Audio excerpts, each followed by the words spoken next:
VK Fearbox.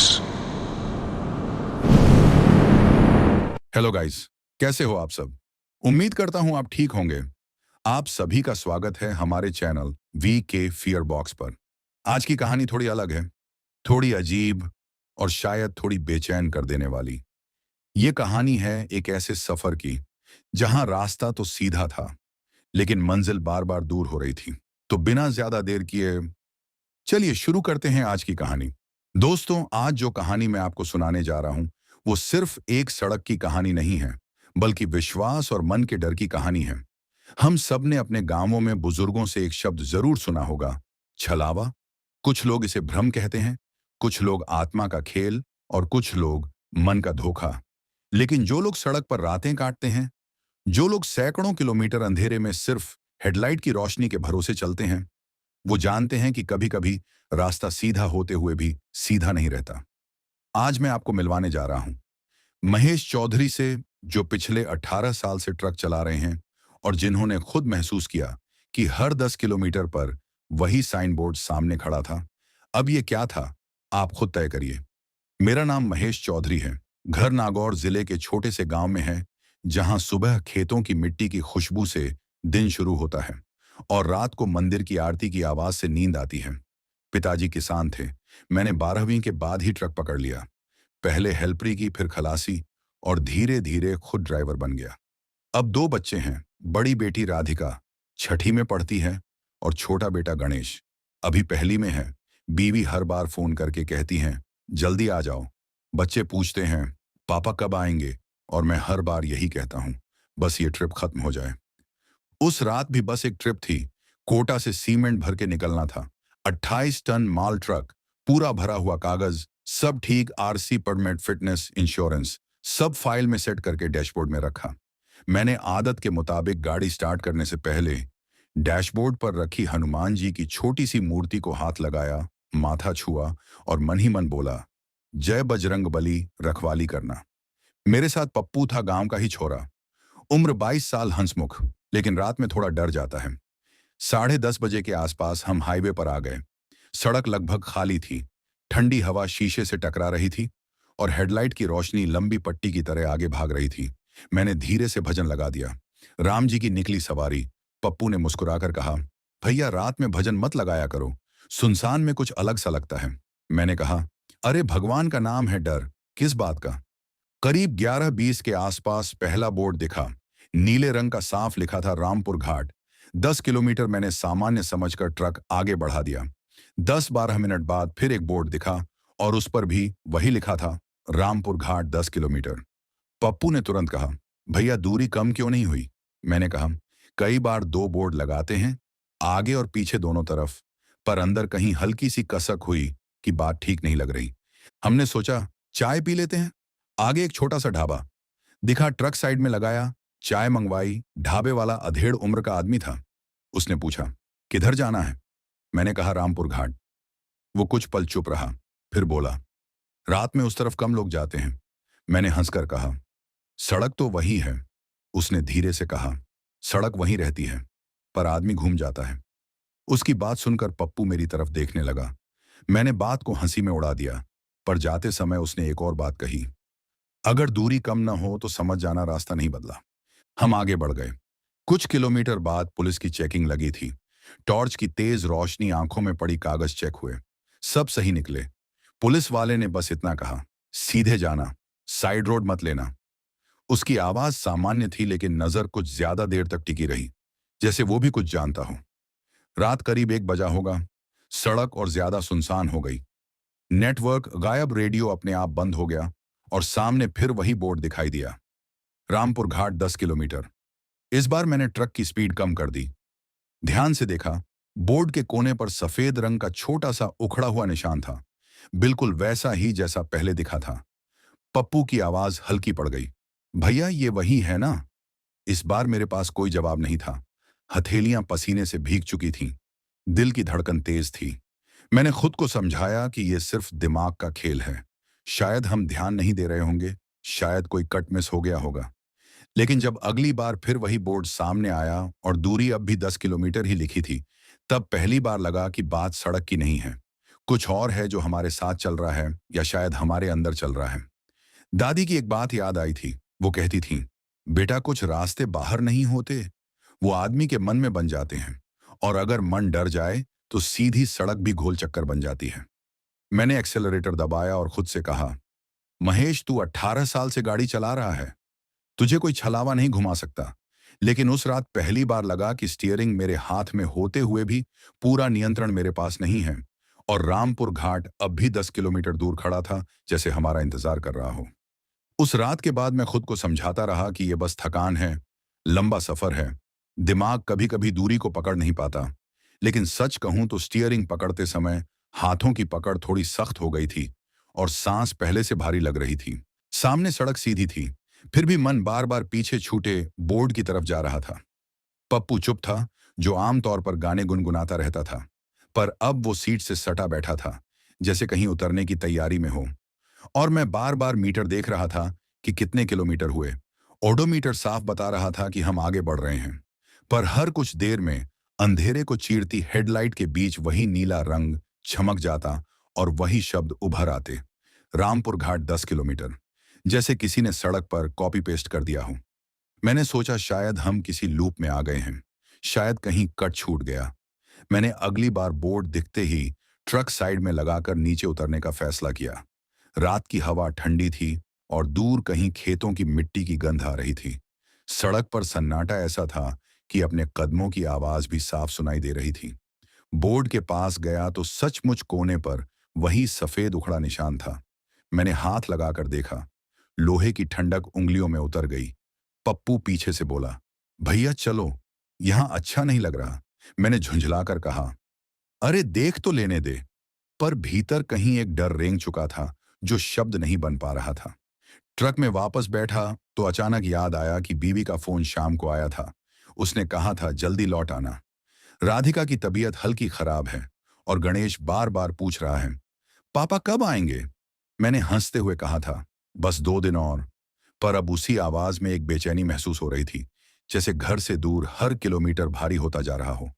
मैंने हनुमान जी की मूर्ति की तरफ देखा और मन ही मन कहा, सब ठीक रखना। पप्पू ने भी जेब से छोटी सी रुद्राक्ष की माला निकाली और उंगलियों में फेरने लगा। वो बोला, भैया हमारे गांव में कहते हैं, अगर रास्ता बार बार वही लगे तो नाम लेकर भगवान को पुकारो। मैंने उसे डांटने की कोशिश की, पर आवाज में पहले जैसी ताकत नहीं थी। कुछ आगे जाकर हमने सोचा किसी और से पूछ लेते हैं, पर सड़क पर कोई गाड़ी नहीं, न ट्रक, न बस, न बाइक, जैसे पूरा इलाका खाली कर दिया गया हो। तभी दूर हल्की रोशनी दिखी, एक छोटी सी चाय की टपरी, जो शायद दिन में ज्यादा चलती होगी। हमने ट्रक रोका तो अंदर एक बूढ़ा आदमी बैठा था रेडियो पर। धीमे सुर में कोई पुराना लोकगीत बज रहा था, जिसकी आवाज अजीब तरह से हवा में घुल रही थी। मैंने पूछा, बाबा रामपुर घाट कितनी दूर है। उसने बिना मेरी तरफ देखे कहा, जितनी लिखी है उतनी ही। मैंने कहा, पर दूरी कम नहीं हो रही। तब उसने पहली बार सिर उठाकर मेरी तरफ देखा और बोला, दूरी कम होती है बेटा, अगर आदमी सीधा चले।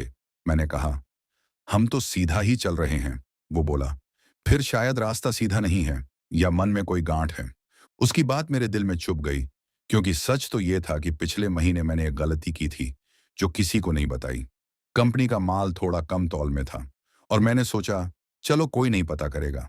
पैसा भी ज्यादा नहीं था, पर अंदर कहीं लगा कि बेईमानी की है। उस दिन मंदिर में भी माथा टेकते समय मन पूरा साफ नहीं था। क्या वही बात अब मेरे सामने खड़ी हो गई थी? क्या ये बोर्ड सच में बाहर लगा है या अंदर की गलती का आईना है? पप्पू ने धीरे से कहा, भैया वापस चलें क्या? मैंने तुरंत कहा, नहीं, डीजल भी आधा है और माल भी समय पर पहुंचाना है। पर असल वजह यह थी कि मैं हार मानना नहीं चाहता था। हम फिर चले और इस बार मैंने स्पीड थोड़ी बढ़ा दी, जैसे तेज चलने से दूरी सच में घट जाएगी। हवा की आवाज खिड़की से टकराकर अंदर भर रही थी और इंजन की गूंज पहले से ज्यादा भारी लग रही थी। कुछ देर बाद फिर वही नीला बोर्ड रोशनी में उभरा और इस बार मुझे गुस्सा आ गया। मैंने हॉर्न पर हाथ मार दिया, जैसे उस बोर्ड को चुनौती दे रहा हूं कि हट जा रास्ते से। पप्पू लगभग कांपते हुए बोला, भैया ये ठीक नहीं है। मैंने कहा, चुप बैठ, डर मत। पर मेरे अपने शब्द मेरे ही कानों में खोखले लग रहे थे। मैंने सोचा इस बार किलोमीटर गिनूंगा ठीक से। मीटर देखा और मन ही मन गिनती शुरू की। 1 किलोमीटर, 2, 3, 4, सड़क सीधी, कोई कट नहीं, कोई मोड़ नहीं। 5, 6, 7, 8, 9 और जैसे ही 10 पूरा हुआ सामने अंधेरे से वही बोर्ड निकल आया। उस पल लगा जैसे दिल सीने में नहीं, बल्कि गले में आकर अटक गया हो। मैंने पहली बार महसूस किया कि डर सिर्फ आंखों से नहीं दिखता, वो सांसों में उतरता है और पकड़ कसता जाता है। पप्पू ने राम नाम लेना शुरू कर दिया और मैं स्टीयरिंग को और कसकर पकड़ते हुए सोच रहा था कि अगर ये सच में छलावा है, तो ये मुझे कहाँ ले जाना चाहता है, और अगर ये मेरे मन का खेल है, तो मैं खुद से कब तक भागूंगा। उस रात सड़क लंबी नहीं थी, बल्कि गोल लगने लगी थी, और रामपुर घाट अब भी 10 किलोमीटर दूर था, जैसे हम नहीं, बल्कि वही हमारी तरफ बढ़ रहा हो। और मुझे पहली बार लगा कि शायद अगला मोड़ बाहर नहीं, बल्कि मेरे भीतर खुलने वाला है। उस पल के बाद मैंने ट्रक रोका नहीं, क्योंकि रुकना मुझे हार मानने जैसा लग रहा था, और मैं बचपन से ही ऐसा रहा हूं कि अगर कोई चीज आंख में आंख डालकर खड़ी हो जाए, तो उससे नजरें नहीं चुराता। पर सच कहूं तो अब जो जिद थी, वो हिम्मत से ज्यादा डर को छिपाने की कोशिश थी। पप्पू लगातार राम नाम बुदबुदा रहा था, और उसकी आवाज कभी धीमी पड़ जाती, तो कभी तेज हो जाती, जैसे उसे खुद भरोसा नहीं कि वो किसे पुकार रहा है। मैंने उससे कहा, चुप हो जा, मुझे सोचने दे। पर दिमाग में विचार ऐसे घूम रहे थे जैसे ट्रक के पहिए कीचड़ में फंसकर खाली घूमते हों। मैंने फैसला किया कि इस बार अगला बोर्ड दिखते ही मैं ट्रक घुमाकर पीछे जाऊंगा, देखता हूं सच क्या है। कुछ किलोमीटर आगे बढ़े और बिना किसी मोड़, बिना किसी कट के वही नीला बोर्ड सामने आ गया। रामपुर घाट 10 किलोमीटर। इस बार मैं तुरंत ब्रेक लगाकर यू टर्न लेने लगा। पप्पू घबरा गया। भैया क्या कर रहे हो? मैंने कहा, देखता हूं पीछे क्या है। ट्रक भारी था, लेकिन किसी तरह घुमाया और उसी रास्ते पर उल्टी दिशा में चलने लगा। मन में एक अजीब सा भरोसा आया कि अब तो दूरी बढ़नी चाहिए। अब तो 20 किलोमीटर या 15 किलोमीटर लिखकर आएगा।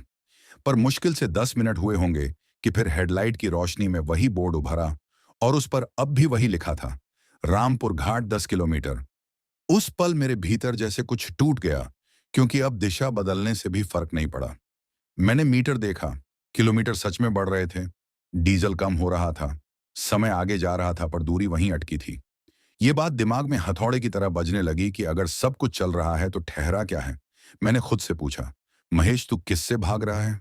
और अचानक पिछले साल की एक घटना याद आ गई, जब एक बारिश भरी रात में मैंने तेज चलाने के चक्कर में सड़क किनारे खड़ी एक छोटी गाड़ी को हल्का सा छू दिया था। ज्यादा नुकसान नहीं हुआ था, पर मैं रुका नहीं।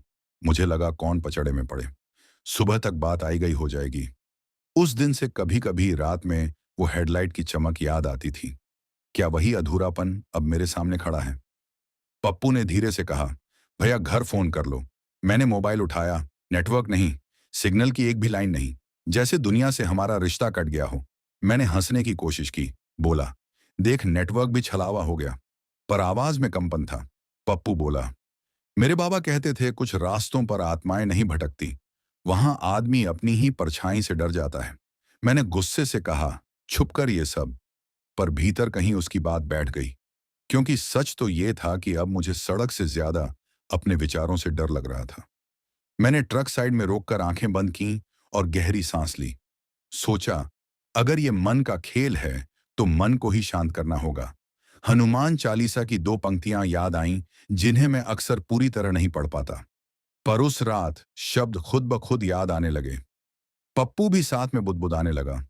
कुछ मिनट ऐसे ही बीते और मुझे लगा दिल की धड़कन थोड़ी सामान्य हुई है। मैंने आंखें खोलीं और सामने अंधेरा वहीं था, सड़क वहीं थी, पर भीतर थोड़ी ठंडक सी आई। मैंने गाड़ी फिर आगे बढ़ाई इस इरादे से कि अब जो होगा देखा जाएगा।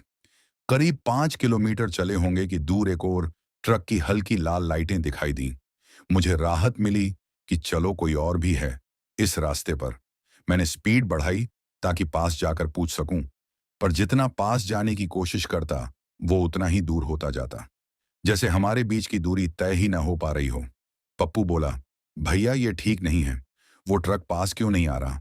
मैंने कहा, शायद वो भी तेज है, पर अंदर से लग रहा था कि जैसे वो हमारे लिए नहीं, बल्कि हमारे आगे आगे किसी अदृश्य रेखा पर चल रहा है। और फिर अचानक वो ट्रक गायब हो गया, बिना किसी मोड़, बिना किसी कट के, बस अंधेरे में समा गया।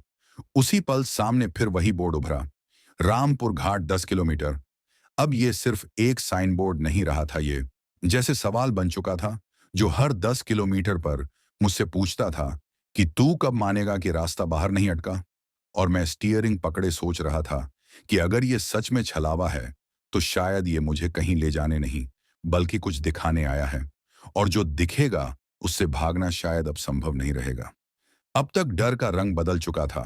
पहले जो घबराहट थी वो अब अंदर बैठी हुई चुप सी चिंता बन गई थी, जैसे कोई पीछे सीट पर आकर बैठ गया हो और बिना आवाज किए बस मौजूद हो। पप्पू ने कई बार कहा, भैया कहीं गाड़ी खड़ी करके सुबह होने का इंतजार कर लेते हैं।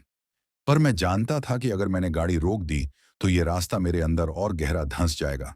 मैंने उससे कहा, नहीं, चलते रहो जब तक डीजल है और हिम्मत है। पर सच ये था कि हिम्मत शब्द अब सिर्फ बोलने में बचा था, महसूस करने में नहीं। सड़क अब पहले जैसी नहीं लग रही थी। वही डामर, वही सफेद पट्टियां, वही अंधेरा, लेकिन हर चीज में जैसे दोहराव की गंध थी। जैसे हम आगे नहीं बढ़ रहे बल्कि किसी गोल चक्कर में धीरे धीरे घूम रहे हों। मैंने एक बार फिर ओडोमीटर देखा तो साफ था कि किलोमीटर बढ़ रहे हैं। मैंने मोबाइल में टाइम देखा तो समय भी आगे जा रहा था। मतलब दुनिया चल रही थी, बस दूरी नहीं चल रही थी। रामपुर घाट अब भी 10 किलोमीटर पर अटका था, जैसे कोई जिद्दी बच्चा जो अपनी जगह से हटना ही नहीं चाहता। मैंने पप्पू से कहा, तुझे याद है हमने रास्ते में कोई बड़ा मोड़ लिया था? उसने कहा, नहीं भैया, सीधा ही तो चल रहे हैं।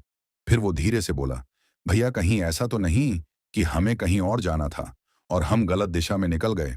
मैंने झुंझलाकर कहा, कागज में साफ लिखा है यही रूट है और जीपीएस भी यही बता रहा है। पर जैसे ही जीपीएस की तरफ देखा स्क्रीन फ्रीज थी। नक्शा वहीं का वहीं अटका हुआ, सिग्नल नहीं, रूट लाइन सीधी खींची हुई, लेकिन हमारी गाड़ी की लोकेशन हिल ही नहीं रही, जैसे सिस्टम कह रहा हो तुम यहीं हो। उस पल मुझे अपनी माँ की एक बात याद आई। जब मैं छोटा था और खेत में रास्ता भटक गया था तो माँ ने कहा था, बेटा जब दिशा समझ ना आए तो आकाश में ध्रुव तारा देखो, वो हमेशा एक ही जगह रहता है। मैंने ऊपर देखा तो आसमान बादलों से ढका था, तारे दिख ही नहीं रहे थे। उस अंधेरे में अचानक लगा कि ऊपर भी कुछ साफ नहीं है और नीचे भी कुछ साफ नहीं है, बस बीच में हम हैं और एक बोर्ड है जो हर बार 10 किलोमीटर दूर खड़ा मुस्कुरा रहा है।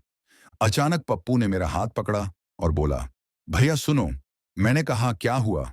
वो बोला, आपने ध्यान दिया क्या कि हर बार बोर्ड से पहले हवा कुछ अलग सी लगती है, जैसे ठंड अचानक बढ़ जाती है। मैंने उसे घूर कर देखा, पर फिर महसूस किया कि सच में जब भी बोर्ड पास आता है तो शीशे के बाहर की हवा जैसे भारी हो जाती है। सांस अंदर लेते समय सीने पर वजन सा पड़ता है। ये बात मैंने पहले नोटिस नहीं की थी, शायद डर के कारण या शायद मैं मानना नहीं चाहता था। मैंने ट्रक की स्पीड बहुत कम कर दी और इस बार तय किया कि बोर्ड दिखते ही उसके पास रुककर आसपास ध्यान से देखूंगा। कुछ देर बाद वही नीला रंग रोशनी में उभरा। रामपुर घाट 10 किलोमीटर। मैंने ट्रक बिल्कुल सामने रोक दिया और नीचे उतरा। इस बार मैंने सिर्फ बोर्ड नहीं देखा बल्कि सड़क के किनारे मिट्टी, पेड़, दूर खेत, सब देखा। हर चीज सामान्य थी, पर फिर भी सामान्य नहीं लग रही थी। जैसे किसी ने इस दृश्य को बार बार रिपीट किया हो और हम उसी रिपीट में फंस गए हों। मैंने बोर्ड के नीचे मिट्टी में एक छोटा सा पत्थर रख दिया, निशान के तौर पर, कि अगर ये वही जगह होगी तो पत्थर यहीं मिलेगा। फिर वापस ट्रक में बैठा और आगे बढ़ गया। पप्पू ने पूछा, भैया क्या किया आपने? मैंने कहा, बस देखना है सच क्या है। हम फिर 10 मिनट चले। पसीना माथे पर आ गया था जबकि बाहर ठंड थी। और जैसे ही बोर्ड फिर सामने आया, मेरा दिल जोर से धड़का। मैंने तुरंत ब्रेक लगाया और नीचे उतरा। वही बोर्ड, वही निशान और नीचे वही पत्थर रखा था जो मैंने अभी अभी रखा था। उस पल मेरे पैरों के नीचे से जमीन जैसे खिसक गई। इसका मतलब था कि या तो हम सच में वहीं के वहीं घूम रहे हैं या फिर समय और जगह हमारे साथ कोई खेल खेल रहे हैं। पप्पू की आवाज कांप रही थी, भैया ये ठीक नहीं है, ये जगह ठीक नहीं है। मैंने पहली बार उसकी आंखों में ऐसा डर देखा जो बनावटी नहीं था। वो सच में विश्वास कर चुका था कि ये छलावा है, और शायद मैं भी। मैंने खुद से पूछा, अगर ये छलावा है तो क्यों? क्या चाहता है? तभी अचानक दिमाग में घर का दृश्य उभरा। राधिका बुखार में लेटी है, गणेश दरवाजे की तरफ देख रहा है, बीवी मंदिर में दिया जला रही है और भगवान से प्रार्थना कर रही है कि रास्ता सुरक्षित रहे। और मैं यहाँ एक बोर्ड के सामने खड़ा हूं जो मुझे आगे बढ़ने नहीं दे रहा। उस क्षण लगा कि ये सिर्फ डर नहीं है, ये परीक्षा है।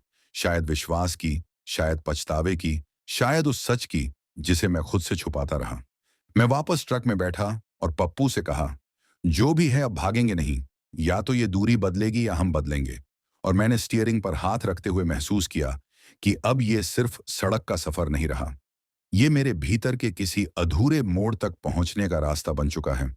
और रामपुर घाट अब भी 10 किलोमीटर दूर खड़ा था, जैसे कह रहा हो, अभी नहीं, अभी तुझे और समझना है।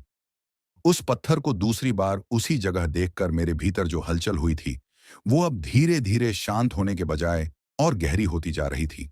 जैसे ऊपर से पानी थम गया हो, पर नीचे की धारा तेज हो गई हो।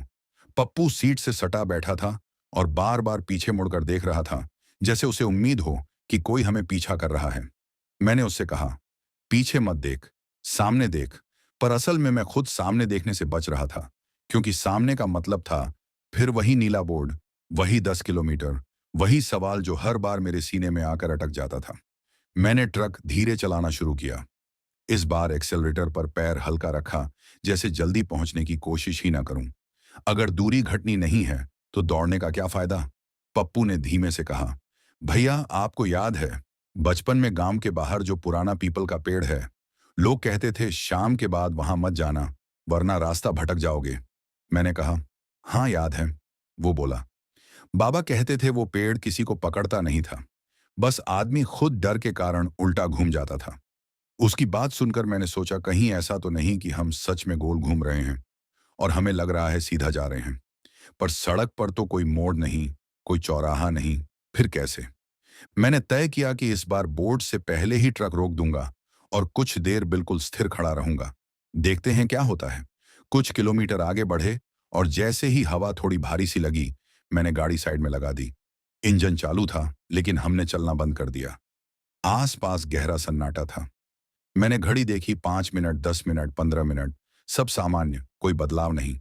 फिर मैंने धीरे से गाड़ी आगे बढ़ाई और मुश्किल से 2 मिनट ही हुए होंगे कि सामने वही बोर्ड उभर आया। इसका मतलब यह था कि हम रुककर भी उससे बच नहीं पा रहे। वो जैसे हमारी गति से नहीं, बल्कि हमारे साथ चल रहा है। मुझे अचानक अपनी बेटी की याद आई। जब वो पढ़ाई में अटक जाती है तो कॉपी बंद करके रोने लगती है और कहती है, पापा समझ नहीं आ रहा। तब मैं उसे कहता हूं, भागने से सवाल हल नहीं होता, बैठकर देखो कहाँ गलती है। उस रात पहली बार लगा कि शायद ये बोर्ड भी कोई सवाल है और मैं बार बार कॉपी बंद करके भाग रहा हूं। मैंने पप्पू से कहा, अगर ये मन का खेल है तो हमें मन साफ करना होगा। उसने पूछा, कैसे? मैंने जवाब नहीं दिया, क्योंकि सच में मुझे भी नहीं पता था कैसे। मेरे दिमाग में वही पुरानी घटना घूम रही थी, जब मैंने बारिश वाली रात गाड़ी रोकी नहीं थी। उस छोटी कार के ड्राइवर का चेहरा मुझे साफ याद नहीं, पर उसकी हेडलाइट की चमक याद है। क्या वो आदमी सुरक्षित घर पहुंचा होगा? क्या उसने मुझे कोसा होगा? मैंने कभी पीछे मुड़कर देखा ही नहीं। उस दिन से मैं खुद को समझाता रहा कि कुछ बड़ा नहीं हुआ, पर आज लग रहा था कि शायद कुछ भीतर अटका रह गया था, जैसे रास्ता वहीं अटका है। पप्पू ने अचानक कहा, भैया एक काम करते हैं, गाड़ी पीछे नहीं, आगे नहीं, यहीं से किसी कच्चे रास्ते में उतार देते हैं, खेतों की तरफ। मैंने उसे घूरा और कहा, पागल हो गया है अंधेरे में, खेतों में फंस गए तो सुबह तक कोई निकालेगा नहीं। पर उसकी बात ने मुझे सोचने पर मजबूर किया कि हम लगातार उसी पक्की सड़क पर टिके हुए हैं जो हमें वहीं ला खड़ा करती है। शायद रास्ता बदलना जरूरी है, पर डर ये था कि कहीं ये और बड़ा चक्कर न बन जाए। मैंने हिम्मत करके थोड़ा आगे बढ़ाया और जैसे ही बोर्ड फिर सामने आया, मैंने इस बार ट्रक उससे कुछ मीटर पहले रोक दिया और हेडलाइट सीधे उस पर टिका दी। नीली प्लेट पर सफेद अक्षर साफ चमक रहे थे, रामपुर घाट 10 किलोमीटर। मैंने जोर से कहा, ठीक है मत बदल दूरी, पर बता तू चाहता क्या है? पप्पू ने मेरा हाथ पकड़ लिया और बोला, भैया ऐसे मत बोलो। पर उस पल मुझे सच में लगा कि यह सिर्फ लोहे का बोर्ड नहीं है, ये जैसे कोई प्रतीक है, कोई आईना है जो मुझे वहीं रोक कर कह रहा है कि पहले अपने अंदर का रास्ता तय कर। मैंने गहरी सांस ली और मन ही मन भगवान को याद किया। इस बार डर से नहीं, बल्कि सच में भीतर झांकने की कोशिश से। मैंने सोचा, अगर मुझसे गलती हुई है तो मुझे माननी चाहिए, अगर मैं किसी से भागा हूं तो रुकना चाहिए। उसी पल एक अजीब सा हल्कापन महसूस हुआ, जैसे सीने पर रखा पत्थर थोड़ा सरका हो। मैंने पप्पू से कहा, चलो देखते हैं अब क्या होता है। और जैसे ही ट्रक आगे बढ़ाया, मुझे पहली बार लगा कि शायद हवा का दबाव थोड़ा कम है, जैसे कुछ बदलने की शुरुआत हो रही हो। लेकिन क्या सच में दूरी बदलेगी या फिर वही 10 किलोमीटर फिर सामने खड़ा होगा? ये सवाल अब भी बाकी था और मैं स्टीयरिंग पकड़े महसूस कर रहा था कि अगला बोर्ड सिर्फ रास्ते का नहीं, बल्कि मेरे फैसले का इंतजार कर रहा है। मैंने जैसे ही ट्रक आगे बढ़ाया तो मन के अंदर एक अजीब सी शांति और डर साथ साथ चलने लगे, जैसे दो अलग रास्ते एक ही सीने में बन रहे हों। पप्पू बार बार मेरी तरफ देख रहा था कि शायद इस बार कुछ बदले, और मैं बिना पलक झपकाए सड़क को देख रहा था, क्योंकि अब हर सेकंड का हिसाब लग रहा था। ओडोमीटर की सुई धीरे धीरे आगे सरक रही थी। इंजन की गूंज स्थिर थी। रात पहले जैसी ही थी, लेकिन मेरे भीतर कुछ खिसक रहा था, जैसे कोई जमी हुई चीज पिघलने लगी हो। मैंने मन ही मन तय कर लिया था कि अगर ये सच में मेरी गलती का बोझ है, तो मुझे स्वीकार करना होगा। मैं भागता रहा हूं छोटी छोटी बातों से, उस रात की घटना से, कंपनी के माल वाली बेईमानी से, घर वालों से आधे सच बोलकर, खुद से भी आधे सच बोलकर। शायद रास्ता इसलिए पूरा नहीं हो रहा क्योंकि मैं खुद अधूरा चल रहा हूं। ये सोचते सोचते अचानक मुझे लगा कि हवा पहले जितनी भारी नहीं है। शीशे के बाहर की ठंड वहीं थी, लेकिन सीने पर दबाव थोड़ा हल्का। मैंने पप्पू से कुछ नहीं कहा, बस चुपचाप गाड़ी बढ़ाता रहा। करीब 10 मिनट बीते और मेरी नजर दूर अंधेरे को टटोल रही थी कि कब वो नीला रंग उभरेगा। दिल की धड़कन तेज थी, पर इस बार घबराहट से ज्यादा प्रतीक्षा थी, जैसे कोई परीक्षा का रिजल्ट आने वाला हो। और फिर सामने कुछ दिखाई दिया। हेडलाइट की रोशनी में एक बोर्ड उभरा। मैं एक पल के लिए सांस रोककर देखने लगा। पप्पू ने भी गर्दन आगे कर ली। जैसे ही हम पास पहुंचे मैंने पढ़ा, और दिल की धड़कन सच में रुक सी गई। इस बार लिखा था रामपुर घाट 8 किलोमीटर। मैंने तुरंत ब्रेक नहीं लगाया, बस कुछ सेकंड तक बोर्ड को घूरता रहा। क्या मैंने गलत पढ़ा? क्या आंखों ने धोखा दिया? मैंने दोबारा पढ़ा। साफ लिखा था 8 किलोमीटर। पप्पू लगभग चिल्ला पड़ा, भैया घट गई दूरी। उसकी आवाज में डर कम और राहत ज्यादा थी, पर मेरे भीतर जो चल रहा था वो राहत से अलग था। मुझे ऐसा लगा जैसे किसी ने अंदर जमी गांठ को हल्का सा ढीला किया हो, जैसे किसी ने कहा हो, समझ रहे हो ना अब। मैंने गाड़ी धीरे धीरे आगे बढ़ाई, पर खुशी में स्पीड नहीं बढ़ाई। मैं देखना चाहता था कि ये सच है या अगली बार फिर वही 10 सामने आएगा। कुछ किलोमीटर बाद फिर बोर्ड दिखा, और इस बार 6 किलोमीटर लिखा था। अब पप्पू ने सच में भगवान का नाम लेकर हाथ जोड़ लिए। मैं भी अंदर ही अंदर झुक गया, लेकिन मेरे दिमाग में सिर्फ एक बात चल रही थी कि दूरी बाहर नहीं, पहले अंदर कम हुई है। मैंने पहली बार खुलकर पप्पू से कहा कि पिछले साल बारिश में एक गाड़ी को छूकर निकला था, और रुका नहीं। उसने मुझे देखा और बोला, भैया गलती मान लो, भगवान से माफी मांग लो। मैंने स्टीयरिंग पर हाथ कसकर पकड़ लिया और मन ही मन उस अनजान आदमी से भी माफी मांगी। शायद उसने मुझे याद भी न रखा हो, पर मैंने खुद को उस रात तक बांध रखा था। अब समझ आ रहा था कि रास्ता क्यों नहीं बदल रहा था। आगे बढ़ते हुए हर बोर्ड पर दूरी घटती गई। 5 किलोमीटर, फिर 4 किलोमीटर, और हर बार मेरा सीना थोड़ा हल्का होता गया। पर साथ ही एक और एहसास भी गहरा हो रहा था कि ये जो खेल था वो सिर्फ डराने के लिए नहीं था, ये जैसे रोककर समझाने के लिए था। अगर मैं पहले ही घबरा कर गाड़ी छोड़ देता या खेतों में उतार देता, तो शायद कभी ये बात समझ नहीं पाता। शायद पूरी जिंदगी कहता कि उस रास्ते पर भूत है, जबकि सच में भटकाव मेरे भीतर था। करीब 2 किलोमीटर बाकी था जब दूर घाट की हल्की चढ़ाई दिखने लगी। सड़क अब सच में बदल रही थी। मोड़ दिखाई दे रहे थे। पेड़ों की कतार घनी हो रही थी। पप्पू ने गहरी सांस ली और बोला, भैया लगता है निकल आए। मैंने कुछ नहीं कहा, क्योंकि अब मेरे लिए ये सिर्फ निकल आना नहीं था। ये समझ आना था कि कुछ रास्ते बाहर नहीं रुकते। वो तब तक रुकते हैं जब तक आदमी खुद को नहीं पहचान लेता। जब रामपुर घाट का असली बोर्ड सामने आया, जिस पर दूरी 0 थी और नीचे छोटे अक्षरों में स्वागत लिखा था, तो मैंने गाड़ी साइड में लगाई और कुछ सेकंड तक कुछ नहीं बोला, बस स्टीयरिंग पर झुका रहा। उस रात मुझे पहली बार लगा कि ट्रक चलाना सिर्फ सड़क पार करना नहीं है, ये अपने भीतर की यात्राएं भी हैं। और अगर मन में अधूरापन हो तो सीधी सड़क भी गोल हो जाती है, और अगर मन साफ हो जाए तो गोल चक्कर भी सीधा रास्ता बन सकता है। रामपुर घाट पार करने के बाद भी मैंने गाड़ी तेज नहीं की, जबकि मन कर रहा था कि इस जगह से जितनी जल्दी हो सके निकल जाऊं। लेकिन अजीब बात यह थी कि अब डर पीछे छूटता हुआ नहीं, बल्कि साथ चलता हुआ लग रहा था। जैसे उसने रूप बदल लिया हो, जैसे वो दुश्मन नहीं बल्कि कोई साया बन गया हो, जो बस याद दिलाने आया था कि रास्ते को हल्के में मत लेना। पप्पू खिड़की से बाहर देख रहा था और बार बार कह रहा था, भैया सच में दूरी घट गई थी ना? मैंने धीमे से कहा, हाँ, पर अंदर मैं सोच रहा था कि अगर दूरी घट सकती है तो क्या फिर बढ़ भी सकती है। घाट की चढ़ाई खत्म होते होते सुबह की हल्की सफेदी आसमान में घुलने लगी थी। अंधेरा अब उतना घना नहीं रहा। पेड़ों की आकृतियां साफ दिखने लगीं।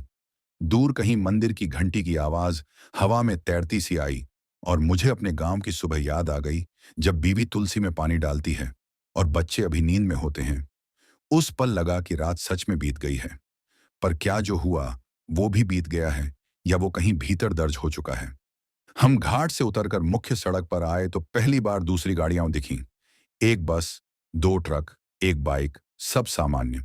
किसी को कोई फर्क नहीं कि रात हमारे लिए कैसी रही। मैंने एक ढाबे पर गाड़ी रोकी ताकि चाय पी सके।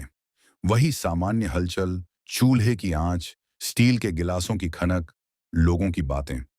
पर मेरे लिए सब कुछ थोड़ा अलग था, जैसे मैं कुछ भारी छोड़कर आया हूं। ढाबे वाले ने पूछा, कहां से आ रहे हो? मैंने बस इतना कहा, घाट से।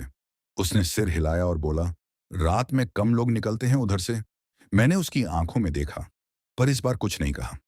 पप्पू ने चाय पीते पीते कहा, भैया कल की बात किसी को बताएंगे क्या? मैंने कहा, पता नहीं। अगर बताऊंगा तो लोग कहेंगे कहानी बना रहा है। अगर न बताऊं तो लगेगा कुछ दबा रहा हूं। पर सच ये था कि अब मुझे साबित करने की जरूरत नहीं थी। जो समझना था वो मुझे समझ आ गया था। छलावा शायद कोई परछाई नहीं, कोई चुड़ैल नहीं, कोई पेड़ नहीं। वो शायद वो बोझ है जिसे हम ढोते रहते हैं और सोचते हैं कि रास्ता हमें रोक रहा है। माल समय पर पहुंचाना था, इसलिए ज्यादा देर नहीं रुके। गाड़ी फिर स्टार्ट की और इस बार सड़क सच में सीधी लग रही थी। हर बोर्ड पर दूरी सामान्य तरीके से घट रही थी। कोई दोहराव नहीं, कोई अटकाव नहीं। पर हर बार जब नया साइन बोर्ड दिखता तो मेरी नजर अनायास उसकी दूरी पर टिक जाती। जैसे अभी भी मन कहीं से आशंकित हो कि फिर से 10 किलोमीटर ना लिखा हो। पर ऐसा कुछ नहीं हुआ। सब सामान्य, सब वैसा जैसा होना चाहिए। दोपहर तक जब हम गंतव्य पर पहुंचे और माल उतरा तो मैंने फाइल निकाली। कागज सही थे, साइन करवाए, सब प्रक्रिया सामान्य रही। पर ट्रक के केबिन में बैठते ही मैंने एक लंबी सांस ली और डैशबोर्ड पर रखी मूर्ति को फिर छुआ। इस बार डर से नहीं बल्कि कृतज्ञता से।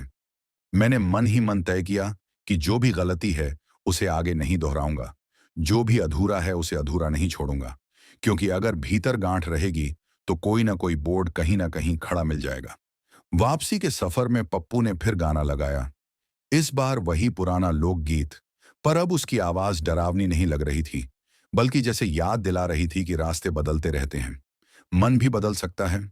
और अगर कभी फिर कहीं दूरी अटक जाए तो पहले स्टीयरिंग नहीं बल्कि अपने भीतर देखना चाहिए। उस रात की बात मैंने बहुत कम लोगों को बताई, पर जब भी कोई पूछता है कि छलावा क्या होता है तो मैं बस इतना कहता हूं कि कभी कभी सड़क नहीं रुकती, आदमी रुक जाता है। और जब तक वो खुद से आगे नहीं बढ़ता तब तक कोई भी रामपुर घाट 10 किलोमीटर ही दूर रहता है। उस सफर को बीते कुछ हफ्ते हो चुके थे, लेकिन सच कहूं तो वो रात मेरे साथ खत्म नहीं हुई थी। बस चुपचाप मेरे अंदर बैठ गई थी, जैसे कोई पुरानी किताब जिसे अलमारी में रख दिया गया हो, पर कभी कभी अपने आप खुल जाती हो। घर लौटकर मैंने बच्चों को गले लगाया। बीवी ने पूछा, सफर ठीक रहा ना? मैंने मुस्कुराकर कहा, हाँ सब ठीक था। पर उसके चेहरे को देखते हुए लगा कि अगर मैं सच बता दूं तो वो डर जाएगी और शायद मैं खुद फिर से उस रास्ते पर खड़ा हो जाऊंगा। गांव में 2-3 दिन रुका तो मंदिर गया। पंडित जी ने प्रसाद दिया और पूछा, कुछ परेशान लग रहे हो? मैंने हंसकर टाल दिया, पर भीतर जो बदला था वो साफ महसूस हो रहा था। पहले मैं रास्ते को बस काम समझता था, दूरी को बस किलोमीटर में नापता था। अब लगता था हर सफर आदमी को भी नापता है, देखता है कि वो कितना सच्चा है अपने साथ, कितना साफ है अपने भीतर। कुछ दिन बाद फिर ट्रिप मिला। इस बार रूट अलग था, लेकिन बीच में वही इलाका पड़ता था जहां से रामपुर घाट गुजरता है। जब मैप देखा तो दिल हल्का सा धड़का। पप्पू ने भी तुरंत पहचान लिया और बोला, भैया फिर वही साइड पड़ेगी? मैंने कहा, हाँ। और इस बार आवाज में डर नहीं था बल्कि एक शांत स्वीकृति थी। जैसे मैं भागना नहीं चाहता था, जैसे उस रास्ते से दोबारा गुजर कर खुद को परखना चाहता था। रात फिर आई, सड़क फिर अंधेरी हुई। हेडलाइट फिर लंबी पट्टी बनाकर आगे भागी। लेकिन इस बार मैंने मन को पहले ही समझा लिया था कि जो भी होगा पहले खुद को देखूंगा।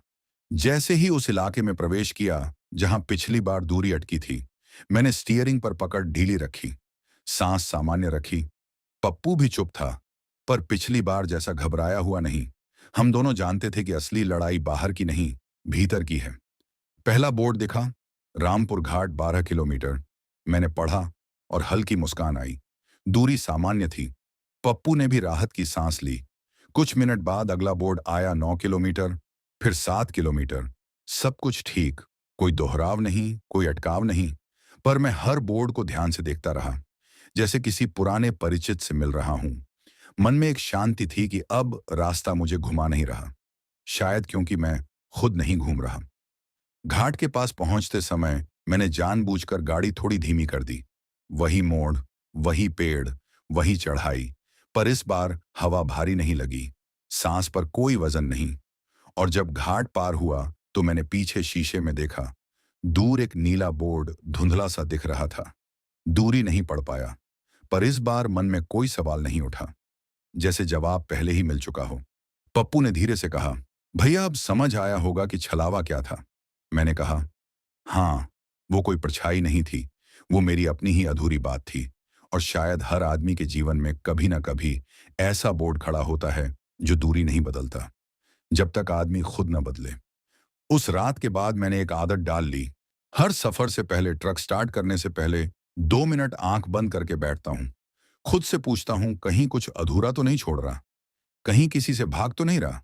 क्योंकि अगर भीतर रास्ता साफ रहेगा तो बाहर की सड़क खुद सीधी हो जाएगी।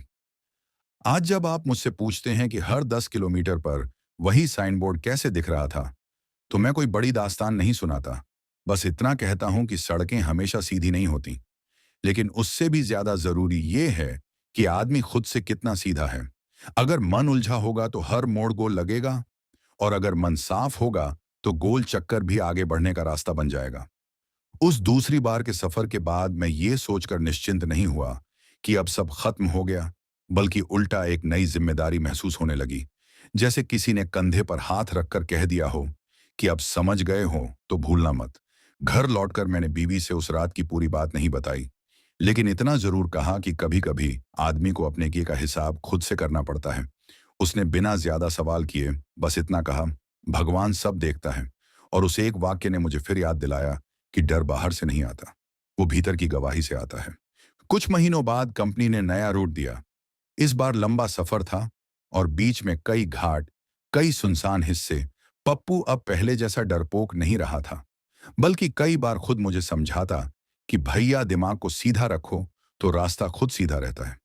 उसकी बात सुनकर मुझे हंसी भी आती और गर्व भी, क्योंकि वो भी उस रात से बदल गया था, जैसे हम दोनों ने कुछ साझा सीखा हो। उस रात जब हम तीसरे पहाड़ी इलाके में प्रवेश कर रहे थे, तो अचानक मौसम बदल गया। हल्की धुंध छा गई। हेडलाइट की रोशनी आगे जाकर जैसे दीवार से टकराकर लौट रही थी। मुझे एक पल के लिए वही पुरानी सिहरन महसूस हुई। दिल ने पूछा, क्या फिर कुछ होने वाला है? पर इस बार मैंने उस सिहरन को दबाया नहीं, उसे महसूस किया और स्वीकार किया कि डर होना गलत नहीं है, डर से भागना गलत है। सामने एक साइन बोर्ड उभरा। दूरी सामान्य थी, सब ठीक, लेकिन धुंध के कारण अक्षर थोड़े धुंधले लग रहे थे। एक पल के लिए लगा जैसे लिखा कुछ और है, पर पास जाकर पढ़ा तो वही साधारण दिशा थी। उस क्षण समझ आया कि मन अगर पहले से डर ढूंढ रहा हो तो साधारण चीज भी असाधारण लगने लगती है।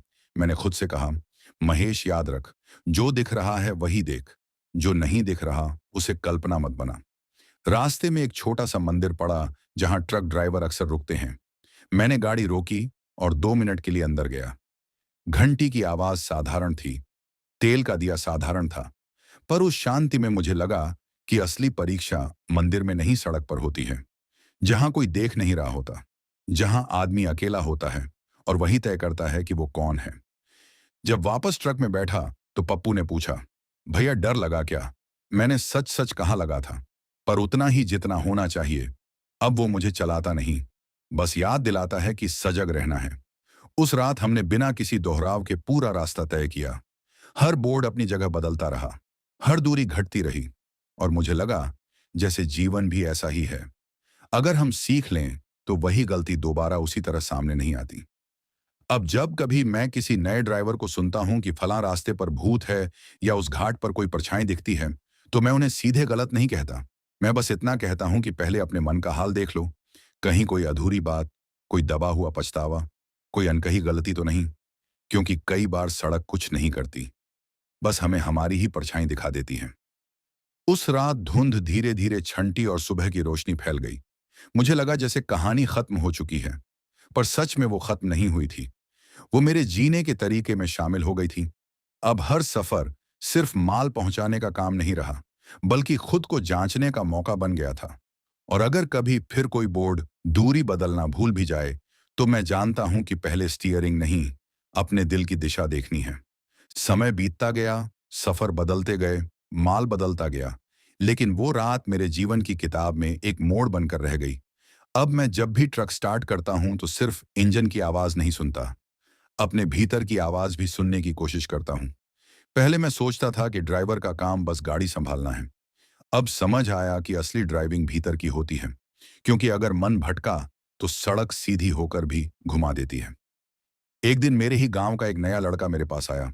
बोला, भैया सुना है आप उस घाट पर फंस गए थे, लोग कहते हैं वहां छलावा है। मैंने उसे ध्यान से देखा। उसकी आंखों में वही जिज्ञासा थी जो कभी मेरे अंदर थी। मैंने उसे कोई डरावनी कहानी नहीं सुनाई, बस इतना कहा कि वहां कुछ नहीं है जो तुम्हें पकड़ ले, पर अगर तुम खुद से भाग रहे हो तो कोई भी रास्ता तुम्हें घुमा सकता है। उसने हंसकर कहा, भैया आप तो फिलोसोफर बन गए। पर मैंने मुस्कुराकर जवाब दिया कि सड़क हर ड्राइवर को थोड़ा दार्शनिक बना देती है।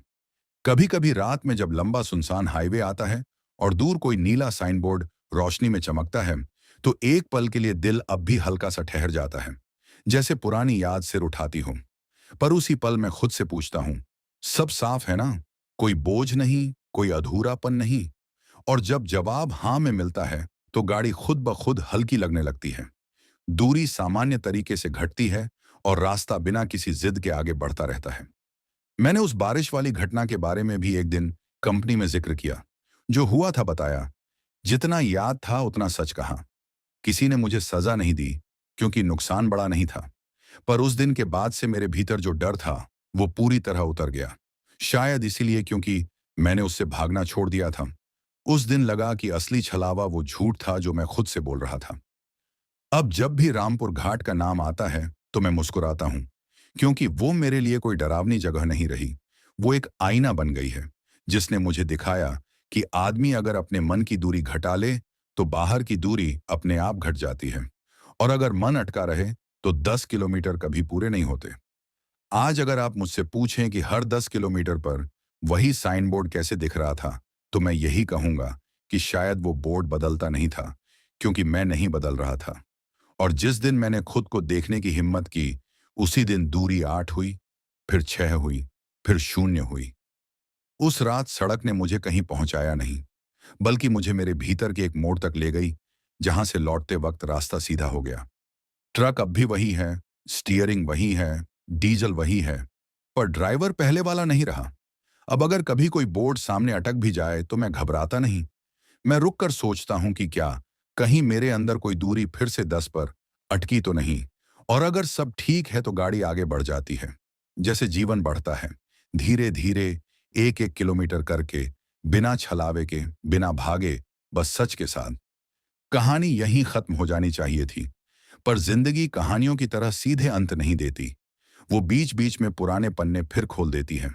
और ऐसा ही कुछ मेरे साथ हुआ लगभग 1 साल बाद, जब एक लंबी ट्रिप के दौरान मुझे फिर उसी तरफ से गुजरना पड़ा। फर्क बस इतना था कि इस बार मैं अकेला था। पप्पू अपनी बहन की शादी में गया हुआ था और कंपनी ने कहा था कि यह छोटा रूट है, संभाल लोगे। मैंने हाँ कह दी, लेकिन भीतर कहीं हल्की सी लहर उठी कि क्या अकेले जाने पर भी मन उतना ही मजबूत रहेगा जितना उस दिन था।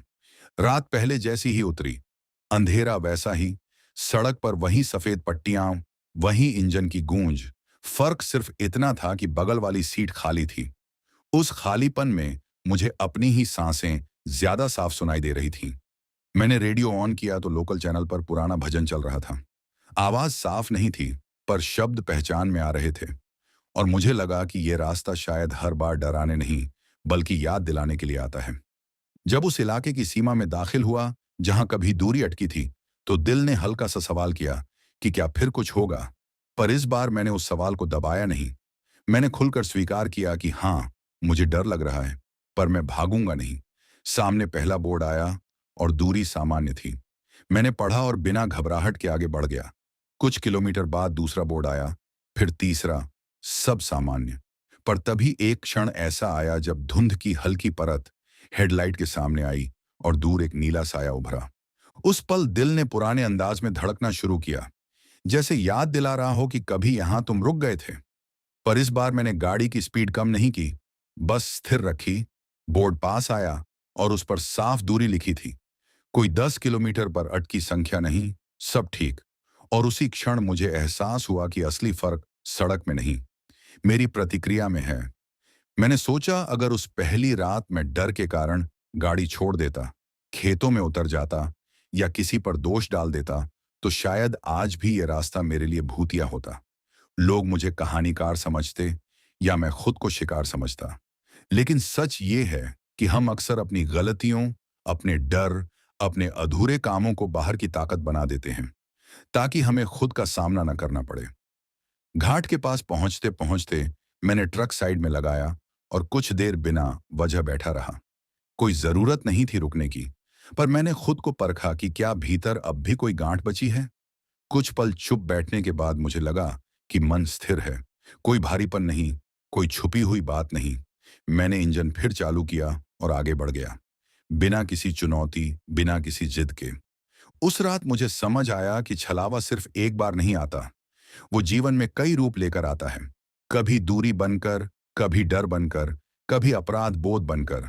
और हर बार वो पूछता है कि क्या इस बार तुम साफ हो, क्या इस बार तुम सच में आगे बढ़ने के लिए तैयार हो। सुबह जब सूरज उगा और घाट पीछे छूट गया, तो मुझे लगा जैसे कोई परीक्षा फिर से देकर निकला हूं। फर्क बस इतना था कि इस बार प्रश्न पहले से समझ में आ रहे थे। अब अगर कभी कोई बोर्ड सामने अटक भी जाए, तो मैं जानता हूं कि उसे बदलने से पहले मुझे खुद को देखना होगा। क्योंकि सड़क का छलावा उतना खतरनाक नहीं जितना मन का। और जब मन साफ हो, तो हर 10 किलोमीटर सच में 10 ही रहते हैं, उससे कम भी होते हैं, और अंत में शून्य भी। उस साल के बाद से मैंने कई रूट बदले, कई शहर देखे, कई घाट चढ़े उतरे। पर रामपुर घाट वाली रात मेरे जीवन की एक रेखा बन गई, जिसके पहले और बाद का मैं अलग था। पहले मैं सिर्फ दूरी गिनता था, अब वजह भी गिनता हूं। पहले मैं बस कागज पूरे रखता था, अब मन भी साफ रखने की कोशिश करता हूं। क्योंकि मैंने अपनी आंखों से देखा है कि जब भीतर कुछ अटका हो, तो बाहर का बोर्ड भी अटक जाता है। एक दिन ऐसा भी आया जब कंपनी के काम से मुझे उसी इलाके में दिन के उजाले में रुकना पड़ा। माल उतारने के बाद थोड़ा समय था, तो मैंने सोचा चलकर देखता हूं उस सड़क को। बिना डर, बिना जल्दबाजी, बस सामान्य नजर से धूप में सब कुछ साधारण लग रहा था। वही पेड़, वही मोड़, वही बोर्ड, और एक जगह मुझे नीला साइन बोर्ड दिखा जिस पर दूरी बिल्कुल साफ लिखी थी और सामान्य तरीके से घट रही थी।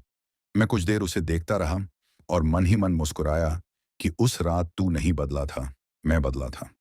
मैंने उसी दिन तय किया कि उस बारिश वाली घटना का जो अधूरापन था, उसे पूरी तरह खत्म करना है। थोड़ी कोशिश के बाद उस कार वाले का नंबर मिला। मैंने फोन किया, उसे बताया कि उस रात मैं ही था जिसने गाड़ी छूकर बिना रुके निकल गया था। उसने कहा उसे ज्यादा नुकसान नहीं हुआ था और बात वहीं खत्म हो गई थी। पर मेरे लिए वो बात वहीं खत्म नहीं हुई थी। मैंने उससे माफी मांगी और फोन रखते ही सीने में जो हल्कापन आया, वो किसी भी घाट पार करने से बड़ा था। उसके बाद से मैंने एक आदत और डाल ली। हर नए खलासी को सफर की टेक्निकल बातें सिखाने के साथ ये भी कहता हूं कि सड़क पर सबसे बड़ा खतरा अंधेरा नहीं, झूठ है। अगर खुद से झूठ बोलोगे तो हर मोड़ मुश्किल लगेगा, और अगर सच्चे रहोगे तो लंबा रास्ता भी आसान लगेगा। कई लड़के हंस देते हैं, पर कुछ चुप हो जाते हैं। शायद उन्हें भी कहीं कोई 10 किलोमीटर अटका हुआ दिखता हो। अब जब रात गहरी होती है और ट्रक की हेडलाइट आगे फैलती है, तो मैं डर से नहीं बल्कि सजग होकर चलता हूं। अगर कहीं कोई बोर्ड दिखे, तो मैं बस उसे पढ़ता हूं और आगे बढ़ जाता हूं। क्योंकि अब मुझे पता है कि असली छलावा वो नहीं जो सड़क पर खड़ा हो। असली छलावा वो है जो आदमी को खुद से दूर कर दे। और अगर आप पूछें कि उस पहली रात सच में क्या था, तो मैं आज भी कोई अंतिम फैसला नहीं सुनाता। शायद वो मन का खेल था, शायद थकान, शायद संयोग या शायद एक चेतावनी। पर जो भी था उसने मुझे रोककर ये सिखाया कि जीवन की दूरी भी तभी घटती है जब आदमी भीतर से आगे बढ़ता है। रामपुर घाट आज भी वही है, बोर्ड आज भी दूरी लिखते हैं, ट्रक आज भी डीजल पर चलता है। पर मैं अब हर सफर से पहले खुद से एक सवाल जरूर पूछता हूं कि कहीं मेरे भीतर फिर कोई 10 किलोमीटर अटका तो नहीं। और जब जवाब साफ मिलता है तो सड़क अपने आप साफ हो जाती है, बिना घूमे, बिना दोहराए, सीधी, शांत और पूरी। तो ये थी उस रात की कहानी जहां सड़क सीधी थी पर दूरी अटकी हुई थी। कभी कभी छलावा बाहर खड़ा नहीं होता, वो हमारे भीतर बैठा होता है, हमारे डर में, हमारी गलतियों में, हमारी अधूरी बातों में। अगर आज की कहानी सुनकर आपको भी किसी पुराने मोड़ की याद आई हो, अगर कभी आपको लगा हो कि आप आगे बढ़ रहे हैं लेकिन जिंदगी वहीं की वहीं खड़ी है, तो समझ लीजिए हर किसी के रास्ते पर कहीं ना कहीं एक 10 किलोमीटर लिखा हुआ बोर्ड जरूर खड़ा होता है। आप सुन रहे थे वी के फियर बॉक्स, जहां कहानियां सिर्फ सुनाई नहीं जाती, महसूस कराई जाती हैं। अगर आप ऐसी ही सच्चाई छूती, मन को हिला देने वाली डरावनी कहानियां सुनना चाहते हैं तो अभी चैनल को सब्सक्राइब कर लीजिए, ताकि अगली रात जब एक नया साया जन्म ले आप उससे चूक न जाएं। क्योंकि याद रखिए, रात जितनी गहरी होती है उसके राज उतने ही गहरे होते हैं। मिलते हैं अगली कहानी में, वी के फियर बॉक्स पर। आई होप आपको स्टोरी ये ज़रूर पसंद आई होगी। स्टोरी कैसी लगी कमेंट में ज़रूर बताइए, और अगली स्टोरी किस पर होनी चाहिए ये भी कमेंट में ज़रूर बताइए। मिलते हैं अगली कहानी में, तब तक के लिए सुरक्षित रहिए। जय हिंद।